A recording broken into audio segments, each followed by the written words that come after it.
What's up, Logan? Two quick questions. What is the domain of that red graph? Number two, what is that red graph's actual function? So number one, what is the domain? We just have to remember domain is all the x values. So on this graph, every single point on this graph has both an x and a y value coordinate. The domain is figuring out the x values. So you can just map it. You'll be like, oh, so the x value is -4, -3, all the decimals within there. So all of these guys have those values. And if you keep mapping every single one onto the x-axis, what you find is the actual domain. So what we're going to say, let me go back, is that everything from -4 all the way on, and it keeps going. See that arrow? It tells you keeps going. That right there is going to be your domain. So all the x values bigger than -4. So that's what we're going to write down. Our domain, all right, so I'll write this down formally.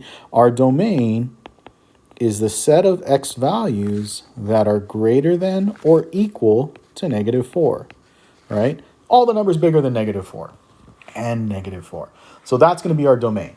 Second question, what is the actual function? What is the function? Now remember, this is what we call a radical function. Its parent, right? The parent of this function is p of x is equal to the square root of x.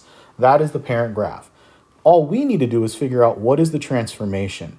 I would say that there are two things happening in this transformation. The first thing is that you are moving it 4 spaces to the left. So it's 4 to the left, 4 to the left, okay? That's the first part. The second part is that after it goes 4 left, it's going to go 3 spaces up. So we got 2 spaces up. We got 4 to the left, 2 up. All right, 4 to the left, 2 up. And this is how we're going to write our function. So we sit down, we write the function. We're going to say f of x is equal to the left, we need to go 4 spaces. That is the square root of x plus 4.